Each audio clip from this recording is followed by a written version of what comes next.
ગુજરાતમાં અત્યારે હાલ ખેડૂતોની હાલત કેવી છે, કેટલી દયનીય હાલત છે, તેની સાથે જ તેમના ઉપર અત્યારે હાલ કેટલા બધા અન્યાય થઈ રહ્યા છે તેના વિશે તો તમે જાણો જ છો. પરંતુ આજે આપણે ખેડૂતોની હાલત ગુજરાતમાં કેમ આવી થઈ રહી છે અને સરકાર દ્વારા કેમ કોઈ કામ કરવામાં નથી આવતું તેને જ લઈને વાત કરવાના છે. અને મારી સાથે જોડાઈ ગયા છે કોંગ્રેસના નેતા એવા પાલભાઈ.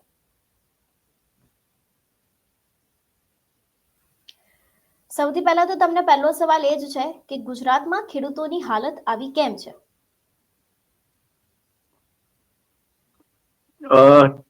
હંસની સમજવા જેવી વાત એ છે કે આ સરકારને પૂછવાની જરૂર છે કે ખેડૂતોની આવી હાલત કેમ છે. એટલા માટે કે ગુજરાતમાં ખેડૂત સંપૂર્ણ, જે હમણાં લોકસભાની અંદર પ્રિયંકા ગાંધીજીએ પણ કહ્યું કે ભારતમાં ખેડૂતોને સરકારે રામ ભરોસે છોડી દીધા છે. હું એટલા માટે કહું છું કે છેલ્લા 7-8 વર્ષથી જોઉં જે ક્લાઇમેટ ચેન્જ થયું છે અને ક્લાઇમેટ ચેન્જના કારણે કમોસમી વરસાદ, એટલે આમ શું કહેવાય, મોઢામાં આવેલો જે કોળિયો છે એ એન્ડ ટાઈમ, અને એની સામે સરકાર તરફથી બીજું કઈ નહીં પણ જે કુદરતી પ્રતિકૂળતાના રક્ષણ માટે જે એક પાક વીમા યોજના હતી એ પણ સરકારે બંધ કરી દીધી. એટલે ખેડૂતો પાસે અત્યારે માત્ર અને માત્ર સરકાર જે કંઈ આપે, જે કંઈ નુકસાની સામે સરકાર જે કંઈ આપે એ સ્વીકારવા સિવાય આની વચ્ચેનો ફરક એટલો છે કે માની લ્યો કે પાક હોત, પાક નુકસાની ગઈ હોત તો ખેડૂતો તાકાતથી કહી શકત કે ભાઈ મેં પ્રીમિયમ ભર્યું છે અને પ્રીમિયમ મુજબ મારો પાક સંપૂર્ણ નિષ્ફળ ગયો છે તો મને 100% પાક વીમો મળવો જોઈએ. હવે જો 100% પાક વીમો મળે તો ગુજરાતની અંદર અત્યારે આ વર્ષે ઓછામાં ઓછો 1 લાખ કરોડનો પાક વીમો ખેડૂતોને આપવો પડે, ઓછામાં ઓછો. હવે એની જગ્યાએ સરકારે આપ્યા છે, જાહેર કેટલા કર્યા છે કે 1500 કરોડ 1700 કરોડ. હવે ક્યાં 1 લાખ કરોડ અને ક્યાં 1500-1700 કરોડ. તો આ જે ગાળો છે ઓછામાં ઓછો 98-99 હજાર કરોડનો જે ગાળો છે, આ ગાળો ખેડૂતો ઉપર ભારણ થયું છે અને એટલે ખેડૂતોનું દેવું વધતું જાય છે અને જેમ જેમ ખેડૂત દેવાદાર બનતો જાય છે એમ ખેડૂતોની સમસ્યા વધતી જાય છે. અંશની બીજો સવાલ એ કે અતિવૃષ્ટિમાં જે પેકેજ જાહેર કરવામાં આવ્યું એ પેકેજથી ખેડૂતોનું આમ પણ કશું થવાનું છે નહીં. પેકેજનો આંકડો ખૂબ જ ઓછો છે અને ખેડૂતોની હાલત વધારે ને વધારે ખરાબ થતી જાય છે. ને એમાંથી પણ અનેક એવા જિલ્લા છે જેને તો બાકાત રાખવામાં આવ્યા છે, જેને લઈને જેની ઠુમ્મરે પણ વિરોધ કર્યો હતો, પ્રતાપ દુધાતે પણ વિરોધ કર્યો હતો. એના ઉપર શું કહેવું છે કે જિલ્લાઓને બાકાત રાખવા અને આટલા નાના પેકેજની સહાયથી તો ખેડૂતો પોતાનું ભરણ પોષણ પણ કેવી રીતે કરી શકે, અથવા તો એમને બીજો કોઈ પાક કરવો હોય તો એના માટે તો વિચારી પણ ન શકે. અંજની, પહેલી વસ્તુ કે ગુજરાતની અંદર જે ચાલુ સમયગાળા દરમિયાન જે વરસાદ થયો છે એ શરૂઆતમાં પહેલા વાવણીનો વરસાદ, પછી 7 જુલાઈની આસપાસનો વરસાદ, પછી 22 થી 30 જુલાઈની વચ્ચેનો વરસાદ, પછી 18 થી 30 ઓગસ્ટની વચ્ચેનો વરસાદ, સપ્ટેમ્બરમાં પણ આજ અને ઓક્ટોબરમાં કમોસમી વરસાદ. સરકારના વેબસાઇટ ઉપર જે આંકડા, વરસાદના, આ મારા આંકડા નથી, સરકારની આંકડા છે એ છાપરે ચડીને પોકારે છે કે ગુજરાતમાં લીલો દુષ્કાળ જાહેર થવાને પાત્ર છે. સરકારે કર્યો, નંબર 1. બીજું, પાક વીમા યોજના બંધ છે એટલે ખેડૂતોને કોઈ, નંબર 2. નંબર 3, સરકારે પેલા જાહેર કર્યા અને ત્યાર પછી એટલે કે જુલાઈનું પેકેજ જાહેર કર્યું, ઓગસ્ટનું પેકેજ જાહેર કર્યું. પેલા 319 કરોડ કંઈક જાહેર કર્યા, પછી 1400 સમથિંગ કરોડ જાહેર કર્યા, એટલે ટોટલ 1700 કરોડની આસપાસ જાહેર કર્યા. ત્યારે નિર્ભય ન્યૂઝના માધ્યમથી ત્યારે મેં ભવિષ્યવાણી કરી હતી કે 1700 કરોડની આસપાસ જે છે એમાંથી 500 કરોડ પણ નહીં ચૂકવાય.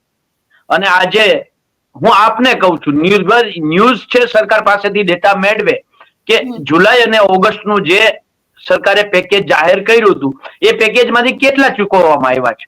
500 કરોડ નહીં ચૂકવાયા હોય હું છાતી ઠોકીને કહી શકું છું, કારણ કે સરકારની દાનતને સારી રીતે ઓળખવું ઈચ્છે છે કે ખેડૂત દેવાદાર વધારે બને, ખેડૂત પોતાની જમીન વેચે, ખેડૂત મજદૂર થાય.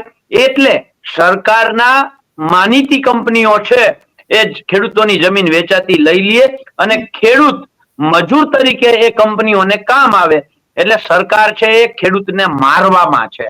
માનીતી કંપનીઓ માટે થઈ અને ખેડૂત કેવી રીતે બરબાદ થાય એના પ્રયાસો આ ગુજરાત સરકાર કરે છે.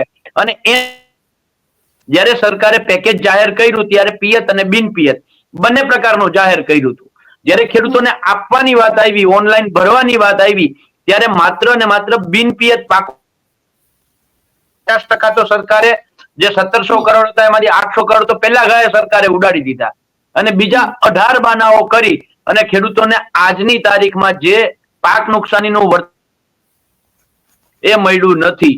તમારો જે બીજો સવાલ હતો કે જેની બેન ઠુમરે, પ્રતાપભાઈ દુધાતે ઘણો બધો વિરોધ કર્યો હતો. આખા ગુજરાતની અંદર વિરોધ થયો છે કે જ્યાં જ્યાં વરસાદ છે, કમોસમી વરસાદ છે, બરાબર છે, એ જિલ્લાઓનો સમાવેશ શું કામ નહીં? પણ રાજ્ય સરકાર છે એ બહુ સારી રીતે જાણે છે કે ગમે તે કરશું, છેલ્લે અમે હિન્દુ મુસ્લિમ કરી, ગાયને રામના નામ લઈ, કબ્રસ્તાનને સ્મશાન કરી અને ચૂંટણી તો જીતી જવાના છીએ. જ્યારે સરકારને ચૂંટણીનો ડર ન હોય ત્યારે સરકાર ગમે એ કરી શકે છે. એટલે બહુ સાદી સીધી સરળ ભાષામાં કહું તો સરકાર છે ખેડૂતોને બરબાદ કરવા માટે જ કામ કરતી હોય એ બહુ સ્પષ્ટ દેખાય છે. આ તો વાત હતી અતિવૃષ્ટિ અને જે કમોસમી વરસાદ આવ્યો હતો એની. હવે બીજો એક અત્યારે ચર્ચાનો વિષય ચાલી રહ્યો છે કે ખાતરની અછત છે તેમ છતાં પણ કોઈ કામગીરી કરવામાં નથી આવતી. કૃષિ મંત્રી રાઘવજી પટેલ છે, એમને નિવેદન આપ્યું હતું કે જે પણ ખાતરની અછત હશે એને અમે પૂરી કરી દઈશું, પરંતુ તેમ છતાં પણ અત્યારે પણ હાલ ખેડૂતોની એટલી જ લાઈનો લાગે છે ખાતરને લઈને. શું કહેશો? હંસની, આમાં તમારો જે પ્રશ્ન છે ને એમાં હું મારું કોઈ અભિપ્રાય નથી આપતો, પણ સરકારના આંકડા જે છે એ તમારી સામે મૂકું છું. ચાલુ વર્ષે આજે તારીખ છે, આજે 15 તારીખ ડિસેમ્બર મહિનાની, શિયાળુ વાવેતર અત્યારે તમામ પૂરું થઈ ગયું હોય. આજે 50% જ શિયાળુ વાવેતર થયું છે. કેટલું? 50%. જે આગલા વર્ષોની સરેરાશ જેટલા હેક્ટરમાં શિયાળુ વાવેતર થવું જોઈએ એનું માત્ર 50% જ શિયાળુ વાવેતર થયું છે. કારણ શું છે કે જ્યારે ખેડૂતોને ડીએપી, એનપીકે ખાતર જોતા હતા એ યોગ્ય સમયે મળ્યા નથી. ખાતરની રાહ જોઈને દોઢ મહિનો સુધી ખેડૂતોએ વાવેતર મોડું કર્યું છે અને આજે 50% ખેડૂતો વાવેતર કર્યા વગર રહી ગયા છે. એનું મોટામાં મોટું જો કોઈ કારણ હોય તો એ ખાતરની અછત છે. ખાતર આજે પણ મળતું નથી. રાજ્યના ખેતી નિયામક શ્રીએ સામે આવીને કેવું પડ્યું હતું કે મધદરિયે જહાજ છે, આવશે એટલે ખેડૂતોને ખાતર મળશે. મારો સવાલ એ છે કે આજે એ મધદરિયાથી 1.5-2 મહિના પહેલાની વાત છે. 1.5-2 મહિના પહેલા મધદરિયે જહાજ હતું, એ જહાજ હવે ગયું છે ક્યાં? આમાં ક્યાંક દૂરબીન લઈને શોધવા રાજ્યના ખેતી નિયામક શ્રી, કૃષિ મંત્રી શ્રીએ જવું જોઈએ. ખાતર નહોતા આપી શકતા એટલે સરકારે શું કર્યું? એક હેલ્પલાઇન નંબર જાહેર કર્યો. આ હેલ્પલાઇન નંબરમાં મેં પણ ફોન કર્યો તો શું કહેવામાં આવે છે? દ્વારકા જિલ્લાની અંદર આ 5 કે 7 જગ્યાએ, એવી રીતે સુરેન્દ્રનગરમાંથી કોઈ કોલ કરે તો એમ કે સુરેન્દ્રનગરની આ 5 કે 7 જગ્યાએ તમને ખાતર મળી જશે. હવે એટલે ખેડૂત શું જગ્યાએ દોડતો થાય, ત્યાં જાય તો ત્યાંય ખાતર તો છે નહીં. તો હેલ્પલાઇન ને ખેડૂતોએ ધોઈ પીવાની, ખેડૂતો માંગે છે ખાતર, સરકાર આપે છે હેલ્પલાઇન નંબર. એટલે બહુ સ્પષ્ટ છે કે આ વર્ષે જે 50% ખાતર ન મળવાના કારણે 15 ડિસેમ્બર સુધીમાં માત્ર 50% જ શિયાળુ પાકોનું વાવેતર થઈ શક્યું છે અને એના માટે સંપૂર્ણ સરકાર જવાબદાર છે. આવું એટલા માટે કહું છું ત્યારે વાવણી કરવાની હોય ને, દાખલા તરીકે સામાન્ય રીતે આપણે 15-16 જૂને વરસાદ ચાલુ થાય ગુજરાતમાં, તો ખેડૂતો મે મહિનાથી, અભણ ખેડૂતો છે એ મે મહિનાથી એનું આગોતરું આયોજન કરતા હોય, ચાહ નાખવાનું, ખાતર ભરવાનું. જ્યારે 10 જૂન આવે ને ત્યાં તો ખેડૂતોએ આખું ખેતર વાવણી કરવા માટે રેડી કરી રાખ્યું, ખાલી વરસાદ પડે એની રાહ જોતા હોય. તો એવી રીતે સરકારમાં બેઠેલા, જેને હું, તમે અને ગુજરાતના નાગરિકો લાખો એવા ખેતી નિયામક શ્રી અને કૃષિ મંત્રી શ્રી અને એનો આખો સ્ટાફ છેલ્લા 5 વર્ષની સરેરાશ એને જોવી જોઈએ કે સરેરાશ ખાતરની જરૂરિયાત કેટલી છે, કયા ખાતરની જરૂરિયાત કેટલી છે, કઈ કઈ તારીખોમાં વધારે જરૂરિયાત રહે છે, એ પ્રમાણે સરકારે આગોતરું આયોજન કરી અને ખાતરની વ્યવસ્થા ઊભી કરીને રાખવી જોઈએ. પણ થાય છે શું, તરસ લાગે ત્યારે કૂવો ખોદવા બેસે અને મધદરિયેથી વહાણ પહોંચે નહીં. એટલે બહુ સ્પષ્ટ વાત છે હંસની કે આ આગોતરું આયોજન તો અધિકારીઓ સારી રીતે કરી જ શકતા હોય. કૃષિ મેળાના કેમ આગોતરા આયોજન થાય છે, ગરીબ કલ્યાણ મેળાના કેમ આગોતરા આયોજન, એમાં કેમ એક પણ ઘટ આવતી નથી. આજે નક્કી થાય, અત્યારે નક્કી થાય કે 2 દિવસ પછી વડાપ્રધાન ફલાણા ગામમાં આવવાના છે, તો ત્યાં રાતોરાત ટેન્ટ ઉભું થઈ જાય, એનું આયોજન થઈ જાય. ત્યાં જવાના તમામ રસ્તાઓ છે એ રિપેર થઈ જાય. ગરીબો આડા આવતા હોય તો દિવાલો રાતોરાત, આ બધું જ થઈ જાય. તો આ આયોજન ખાતરનું ના થઈ જાય. એનો અર્થ એવો કે ખાતરનું આયોજન કરવાની આવડત તો એનામાં છે, પણ ખેડૂતોને બરબાદ કરવા માટે થઈ અને ખાતરનું આયોજન કરવામાં આવતું નથી. યોગ્ય સમયે ખાતર આપવામાં આવતું નથી અને ખાતર ન આપવાના કારણે 50% ખેડૂતો આજે પણ શિયાળુ પાકનું વાવેતર કરવાથી બાકાત રહી ચૂક્યા છે અને એના માટે સંપૂર્ણ જવાબદાર સરકાર છે. તમે આગળ વાત કરી કે અમુક એવી કંપનીઓ છે જે સરકારને ગમતી છે અને એમાં આ ખેડૂતોની જમીન આપી દેવામાં આવે છે ને એ બાદ ખેડૂતોને પછી ત્યાં જવું પડે છે. એ વિષય શું છે? એટલે તમે કઈ કંપનીઓને કહેવા માંગો છો, અથવા તો પછી એની પાછળ કોઈ નવો કૌભાંડ છે કે કોઈ નવો ખુલાસો થાય છે, શું છે? જો આપણે બધા જાણીએ છીએ કે 3 કાળા કાયદાઓ જે કૃષિ કાનૂન આવ્યા હતા, આ કૃષિ કાનૂન કોના માટે આવ્યા હતા? કંપનીઓ માટે. અત્યારે દાખલા તરીકે આખો દરિયા કિનારો તમે લઈ લો, સોમનાથ થી ચાલુ કરી અને છેક સાબરકાંઠા સુધી, બનાસકાંઠા સુધી. એમાં કચ્છ પછી દરિયા કિનારો નથી બનાસકાંઠામાં, પણ ત્યાં જગ્યા આખો જે વિસ્તાર છે એ વિસ્તારની અંદર સોલાર અને વિન્ડ ફાર્મ કંપનીઓ અત્યારે 2 ફાર્મ 2 લગામ, આમ હું કે ખુલ્લા હાંડની જેમ ખેડૂતોના ખેતરો અત્યારે કવર કરી રહી છે, લઈ રહી છે. તો આ સરકારની માનીતી કંપનીઓ છે. હું એટલા માટે માનીતી કંપની કહું છું કે એ કંપનીઓ દાદાગીરી કરી અને ખેડૂતોના ખેતર અત્યારે પચાવે છે અને સરકાર એને પોલીસ પ્રોટેક્શન પણ આપે છે. તો આ જ રીતે આ તો એક ઉદ્યોગની વાત થઈ, વિન્ડ ફાર્મ અને સોલારની. આવી અલગ અલગ હજારો કંપનીઓ જે છે અત્યારે આ સરકાર છે એ ઉદ્યોગપતિઓની સરકાર છે. ગરીબો, પીડિતો, વંચિતો, ખેડૂતો, નાના નાના વેપારીઓ, આની આ સરકાર નથી. આ સરકાર ઉદ્યોગપતિઓની સરકાર છે. એટલે ઉદ્યોગપતિઓને સસ્તા ભાવે જમીન મળી રહે, એ જમીનમાં એ કંપનીઓ ઊભી કરે અને એમાં મજૂર સસ્તા મળી રહે, એના માટે થઈ અને આખું આ પ્રાયોજિત ષડયંત્ર ખેડૂતો સાથે થઈ રહ્યું છે. એટલે અત્યારે સરકાર દ્વારા કોઈ ષડયંત્ર ખેડૂતો સાથે રમાઈ રહ્યું એવું લાગી રહ્યું છે કે ખેડૂતોને વધારે ને વધારે દેવામાં ઉતરાય અથવા તો પછી ખેડૂતો સાથે અન્યાય કરવામાં આવે.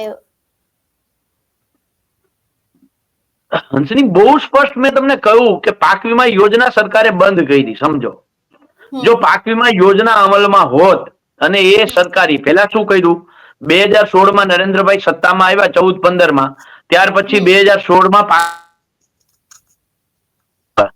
જે પેલા પાક વીમા યોજના હતી એ પાક વીમા યોજના સરકારી કંપની AIC એના માધ્યમથી પાક વીમો લેવામાં આવતો હતો, એનું પ્રીમિયમ લેવામાં આવતું હતું. સરકારે એ બંધ કરી. નરેન્દ્રભાઈએ નવી કંપની, ખાનગી કંપનીઓને પાક પ્રીમિયમ ઉઘરાવવાની સત્તા આપી. એટલે એમાં ખાનગીકરણ થઈ ગયું. ખાનગી કંપનીઓ છે એનો આશય નફાનો હોય, સેવાનો ક્યારેય ના હોય. બરાબર છે? એટલે એ લોકોને 58% સુધી પ્રીમિયમ ઉઘરાવવાની સત્તા આપી. જ્યારે ખેડૂતોને પાક નુકસાની થઈ, હું એક ઉદાહરણ આપું છું તમને 2019નું. 2019માં રાજ્ય સરકારે 3,750 કરોડ રૂપિયાનું ખેડૂતોને રાહત પેકેજ આપ્યું. શું કામ રાહત પેકેજ આપ્યું? કે 66% થી વધારે પાક નુકસાની છે એટલે. સમજો, આ ત્યારનો સર્વે છે. 2019માં 66% થી વધારે પાક નુકસાની છે એટલે રાજ્ય સરકારે ફૂલ નહીં તો ફૂલની પાખડી 3,750 કરોડ રૂપિયા નું પેકેજ આપ્યું. હવે શેના માટે આપ્યું? હું આ ઉદાહરણ સાથે, આ માની લ્યો કે મારો પાક છે. આ પાક રાજ્ય સરકારે એવું કહ્યું કે આ મારો પાક છે, આ પાક 66% નિષ્ફળ ગયો છે, એટલે સરકાર બધી ભરપાઈ ન કરી શકે એટલે સરકાર છે એ તમને થોડુંક ફૂલ નહીં તો ફૂલની પાકડીના ભાગરૂપે 3,750 કરોડ આપે છે. એટલે એનો અર્થ એવો કે 67% વધારે મારે નુકસાન હતું. મેં પ્રીમિયમ ભર્યું હતું પાક વીમાનું, તો મારે પાક વીમો 67% તો ઓછામાં ઓછો થવો જોઈએ ને.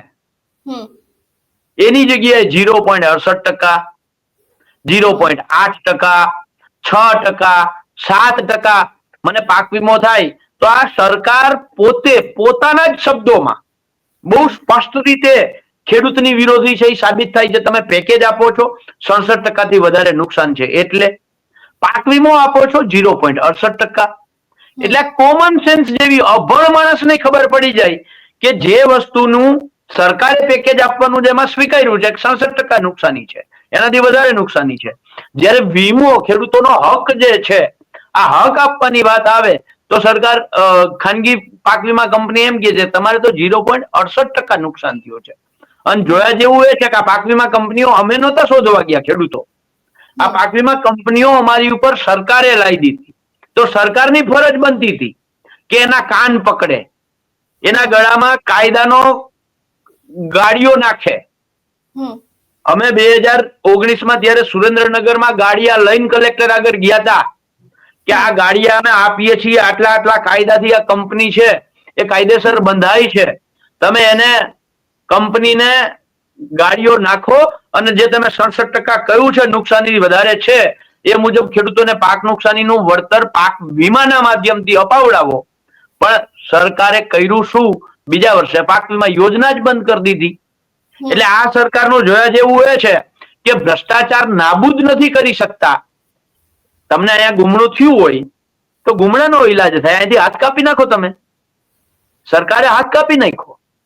પાક વીમાની અંદર ભ્રષ્ટાચાર થયો, એના આરોપો ખુલ્લા પડી ગયા એટલે સરકારે પાક વીમા યોજના જ બંધ કરી દીધી. સામાન્ય રીતે ભ્રષ્ટાચાર જે થતો હતો એને નાબૂદ કરવાનો હતો. વીમા કંપનીઓને કાન પકડી ને કહેવાનું હતું ખેડૂતોને પૈસા આપો, આ ના કહ્યું. એવી જ રીતે બીજું એક ઉદાહરણ તમને આપું છું કે ગુજરાતની અંદર જમીન વિકાસ નિગમ હતું. આ જમીન વિકાસ નિગમને એમાં એટલો બધો ભ્રષ્ટાચાર થયો તો સરકારે ભ્રષ્ટાચાર બંધ કરી દીધો. સોરી, ભ્રષ્ટાચાર બંધ કરવાની જગ્યાએ જમીન વિકાસ નિગમ જ બંધ કરી દીધું. અને એનું પરિણામ અત્યારે એ આવે છે કે જે ખેડૂતોનું વરસાદના કારણે ખેતરો ધોવાઈ જાય છે એનું આજે કોઈ સર્વે કરવા વાળું નથી, કારણ કે જમીન વિકાસ નિગમ જ બંધ થઈ ગયું છે. એટલે સરકાર ગુમણું થાય તો ગુમણાનો ઈલાજ કરવો જોઈએ, હાથ ના કાપી નખાય. આ બંને બાબતોની અંદર પાક વીમામાં સરકારે ગુમણું થયું તો હાથ કાપી નાખ્યો, ભ્રષ્ટાચારનું ગુમણું નાબૂદ ન કર્યું. એવી જ રીતે જમીન વિકાસ નિગમની અંદર ગુમડાનો ઈલાજ કરવાની જગ્યાએ સરકારે હાથ જ કાપી નાખ્યો. એટલે આ બહુ આવી અનેક બાબતો છે જે મારી શરૂઆતની વાત હતી કે સરકાર છે એ ખેડૂતોને પાયમાલ કરી અને કોઈ પણ રીતે ખેડૂત બરબાદ થાય, કંપનીઓને જમીન આપવા મજબૂર થાય અને એ જ કંપનીઓમાં ટિફિન લઈ અને મજૂર તરીકે કામે જવા મજબૂર થાય, આવી નીતિ સરકારની છે. આ બહુ સ્પષ્ટ બાબત છે. ઇકોઝોનને લઈને શું કહેવું છે? ઇકોઝોન આનો જ એક ભાગ છે. તમે જોવો ઇકોઝોનની અંદર ફરીથી હું આ જ વસ્તુ લઉં છું. આ ઇકોઝોનની બોર્ડર છે, સમજો. આ બોર્ડરેથી આ 10 કિલોમીટરનો એરિયા છે. એની અંદર આયા ગામ આવે છે. આ ગામનો સમાવેશ ઇકોઝોનમાં નથી થતો, આ ગામનો થાય છે. આ બોર્ડરેથી સ્વાભાવિક છે કે આ પેલું ગામ આવે તો એનો જ સમાવેશ થવો જોઈએ, એનો સમાવેશ નથી થયો. એની પાછળના ગામનો સમાવેશ થયો છે. શું કામ?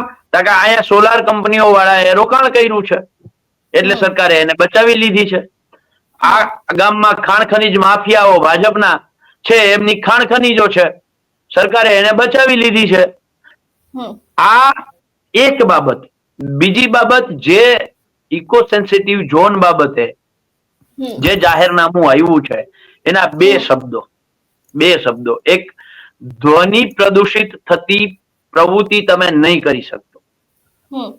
સમજો, ધ્વનિ પ્રદૂષિત થતી પ્રવૃત્તિ તમે નહીં કરી શકો. અને બીજું, એર પોલ્યુશન એટલે કે હવાને પ્રદૂષિત કરતી પ્રવૃત્તિ તમે નહીં કરી શકો. હવે આના કારણે થશે શું? ધ્વનિ પ્રદૂષણ કોને ગણવું? માની લો કે મારું ટ્રેક્ટર ખેતરમાં હાલે છે, હમ. તો ટ્રેક્ટર અવાજ કરે છે તો એને ધ્વનિ પ્રદૂષણ ગણાય કે ના ગણાય? એ જે તે સમયના જે તે અધિકારીના મનસુબા ઉપર આધાર રહેશે. એ હમ. એનું કેવું અર્થઘટન કરશે એના ઉપર આધાર રહેશે.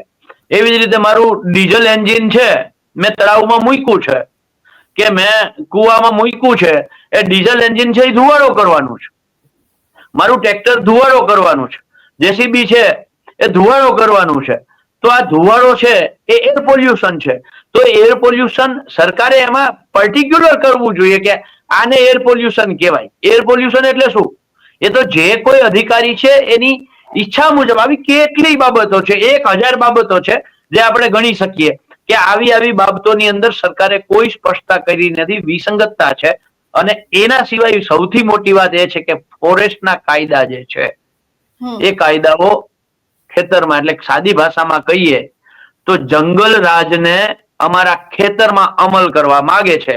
આ હાવ ટૂંકું ને ટચ જો ઇકો સેન્સિટિવ ઝોનમાં કેવું હોય તો આટલું કહી શકાય કે જંગલ રાજને ખેડૂતોના ખેતરમાં અમલ કરવા માંગે છે અને એટલે અમે વિરોધ કરીએ છીએ. આગળ કોઈ પગલાં લેવાશે? તમે અત્યારે લડી જ રહ્યા છો, પરંતુ આગળની તમારી રણનીતિ શું છે સરકારની સામે? ઇકોઝોનને લઈને હોય અથવા તો પછી ખેડૂતોના જે અન્યાય થઈ રહ્યા છે એને લઈને આગળ તમારા લોકોની રાજનીતિ શું રહેવાની છે, રણનીતિ શું રહેવાની છે? હંસની, ગઈકાલે જ મેં ફેસબુક લાઈવ થઈ અને 2 મુદ્દાઓને લઈ સારું થયું આપે આ ક્વેશ્ચન કર્યો. પહેલા તો હું ગુજરાતના તમામ ખેડૂતોને નિર્ભય ન્યૂઝના માધ્યમથી એક બહુ મહત્વની માહિતી આપું છું. 31 ડિસેમ્બર 2024 31 ડિસેમ્બર 2024 જમીન માપણીમાં અરજી કરવાની, ભૂલ સુધારણા અરજી કરવાની છેલ્લી તારીખ છે. એટલે જે ખેડૂતોએ આજ સુધી અરજી ન કરી હોય એ ખેડૂતો અરજી કરી દે. અને હું નિર્ભય ન્યૂઝના માધ્યમથી ગુજરાતના તમામ ખેડૂતોને સમજાવવા માંગુ છું કે તમને ખબર કેમ પડે કે તમારું ગામમાં પ્રમોલગેશન ગુજરાતના 18,047 ગામોમાંથી 12,036 ગામોમાં જમીન માપણી થઈ ગઈ છે. એનું પ્રમોલગેશન એટલે કે ખોટી અને ભૂલ ભરેલી જમીન માપણીને માન્યતા અપાઈ ગઈ છે. આ 12,036 ગામોમાં તમારા ગામનો સમાવેશ થાય છે કે નહીં એ ખબર કેમ પડે? તો એકદમ સિમ્પલ, આ તમે 7 બાર કાઢો. 7 બાર ની અંદર આ ખૂણે અહીંયા તમારા ખેતરનો નકશો આવતો હોય, 7 બારનો, 7 બારમાં તમારા આ ખૂણે ખેતરનો નકશો આવતો હોય તો તમારા ગામની અંદર જમીન માપણી થઈ ગઈ છે, પ્રમોલગેશન થઈ ગયું છે અને ભૂલ ભરેલી જમીન માપણીનો તમારું ગામ ભોગ બની ગયું છે. આ સાદી રીતે સમજવાની વાત છે. 2018માં જ્યારે રાજ્ય સરકારે આ જમીન માપણીની પ્રક્રિયા સ્થગિત કરી અમારી લડતના કારણે, ત્યારે 4 કેબિનેટ મંત્રીઓની કમિટી બનાવી હતી અને આ કમિટીએ 2 ગામો શામોર અને પીપર આનો સરકારી સર્વેયરોના માધ્યમથી સેમ્પલ ટેસ્ટના ભાગરૂપે ફરીથી માપણી કરાવડાવી હતી. અને આ અહેવાલ જે આવ્યો છે, આ બંને ગામો માપ્યા પછીનો જે અહેવાલ છે એ મુજબ આકૃતિ અને નકશામાં 100% ભૂલ છે. આ હું નથી કહેતો, આ સરકાર પોતે એના અહેવાલમાં કહે છે. ક્ષેત્રફળમાં 50%થી વધારે ખેડૂતોને ભૂલ છે. કબજા ઓલધમ એટલે કે મારું ખેતર હંસનીબેનના નામે ચડી જાય, આવી આને કબજા ઓલધમ કહેવાય. કબજા ઓલધમ ની અંદર 50% ભૂલ છે. આ એનો સર્વેનો રિપોર્ટ કહે છે. જ્યારે આ સરકારે કરેલા સરકારી સર્વેયરોના માધ્યમથી આવડી મોટી ભૂલો આવી હોય તો કોઈ ખેડૂત વેમમાં રહીએ નહીં. આ 12,036 ગામોના ખેડૂતો, જે ખેડૂતના 7 બાર ની અંદર અહીંયા નકશો આવે છે, એવા તમામ ખેડૂતોને હું વિનંતી કરું છું, કોઈ પણ રાહ જોયા વગર તમારા જિલ્લામાં DLR કચેરી એટલે કે જમીન માપણી અધિકારીની કચેરીએ જાઓ, તમારું એક 7 બાર સાથે લેતા જાઓ. 31 ડિસેમ્બર પહેલા તમે અરજી કરી દો. તમારે ભૂલ છે કે નથી એમાં ન પડો, એટલા માટે ન પડો કે રાજ્ય સરકારે 2 ગામોનો સેમ્પલ ટેસ્ટ કર્યો. આ સેમ્પલ ટેસ્ટ ની અંદર બહુ સ્પષ્ટ થઈ ગયું છે, આકૃતિ નકશામાં 100%, હું ફરીથી રિપીટ કરું છું, આકૃતિ નકશામાં 100% ભૂલ. કબજા ઓલધમ મારું ખેતર તમારા નામે ચડી જવું એવું 50% ભૂલ. ક્ષેત્રફળની અંદર 50%થી વધારે ભૂલ. આ સરકારનો પોતાનો અહેવાલ છે, રિપોર્ટ છે. તો આપણે ખેડૂતોએ આમાં કોઈ રાહ જોયા વગર આ અરજી કરી દેજો. નંબર 1, અમે જે અત્યારે લડત કરવા જઈ રહ્યા છીએ આવનારા દિવસોમાં, ગઈકાલે અમે ફેસબુક લાઈવ પણ કર્યું હતું અને લાઈવના માધ્યમથી ગુજરાતના દરેક તાલુકામાંથી આપના નિર્ભય ન્યૂઝના માધ્યમથી પણ હું ગુજરાતના તમામ ખેડૂતોને અપીલ કરું છું કે આવો જે લોકો લડાયક લોકો છે, આવો આપણે સૌ સાથે મળી અને ખેડૂતોના બે મુદ્દાની લડાઈ, એક જમીન માપણી છે એ સંપૂર્ણપણે રદ કરવામાં આવે, એક જમીન માપણી સંપૂર્ણપણે રદ કરવામાં આવે અને ફરીથી કરવામાં આવે તેની, અને બીજી ચાલુ વર્ષનું ખેડૂતોનું જે પાક ધિરાણ છે, અતિવૃષ્ટિ થઈ છે, કમોસમી વરસાદ થયો છે અને સરકારના પોતાના અહેવાલ મુજબ 393% સુધી તાલુકાઓમાં વરસાદ થયો છે, તો ચાલુ વર્ષનું ખેડૂતોનું પાક ધિરાણ માફ કરવામાં આવે. આ બે મુદ્દાઓને લઈ અને આવનારા દિવસોમાં લડાઈ કરવાની છે. ગામે ગામ જઈ અને આ બંને ફોર્મ, જમીન માપણી રદ કરવાની માંગ સાથેનું ફોર્મ, ચાલુ વર્ષનું ખેડૂતોનું પાક ધિરાણ માફ કરવાનું ફોર્મ, આ બંને ફોર્મ ગામે ગામ જઈને ખેડૂતોને ભરાવવાના છે, કલેક્ટરને આપવાના છે. એટલા માટે તમારા એક ખેડૂત પોતપોતાના ગામની જવાબદારી લે, જે લોકો વધારે 8-10 ગામની લેતા હોય, અને એના માટે આવતીકાલે 16 તારીખે સાંજે 7 વાગે અમે એક ઝૂમ મિટિંગનું આયોજન કરીએ છીએ અને આ ઝૂમ મિટિંગમાં ગુજરાતના જે કોઈ ખેડૂતોને જોડાવવું હોય એ 999-85-11-056 નંબર ઉપર પોતાનું નામ, ગામ, તાલુકો અને મોબાઈલ નંબર લખી અને વોટ્સઅપ કરે. અમે તમને ઝૂમ લિંક મોકલી દેશું. પેલા ઝૂમના માધ્યમથી એક મિટિંગ કરી લડાયક લોકોને માર્ગદર્શન આપી આ તમામ લોકો જેટલા ઝૂમમાં જોડાશે એમને અમે ફોર્મ આપશું, ચાલુ વર્ષનું પાક ધિરાણ માફીનું ફોર્મ અને જમીન માપણી રદ કરવાનું ફોર્મ. આ બંને લઈ અને ગામે ગામ જઈ અને ભરાવવાનો એક પ્રયાસ અમે કરીએ છીએ. અને ચાલુ વર્ષનું પાક ધિરાણ માફીની જે અમારી વાત છે એટલા માટે છે કે સરકાર, સુરતના સંજયભાઈ એજાવા, એને એક 2023માં આરટીઆઈ કરી હતી આરબીઆઈમાં, રિઝર્વ બેંક ઓફ ઇન્ડિયામાં. એમાં જે આંકડા આવ્યા છે એ મુજબ 15-16 લાખ કરોડ રૂપિયા 2023 સુધીમાં નરેન્દ્રભાઈ મોદીની સરકારે ઉદ્યોગપતિઓના 15-16 લાખ કરોડ રૂપિયા માફ કર્યા છે. 24,95,000 કરોડ રૂપિયા રાઇટ ઓફ કર્યા છે.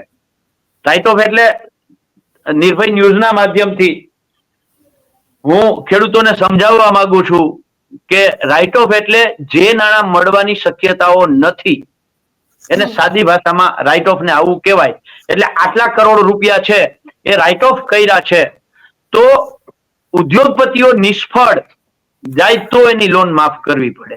એ નિષ્ફળ શું કામ જાય? તાકે એની બેદરકારી હોય, એની અણઆવડત હોય, એની લાપરવાહી હોય.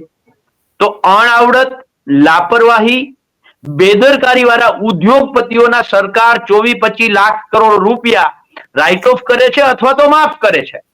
તો અમે ખેડૂતોએ તો ચાલુ વર્ષે વરસાદ થયો ત્યારે વાવણી કરી દીધી હતી, એનું નિંદામણ યોગ્ય સમયે કર્યું હતું.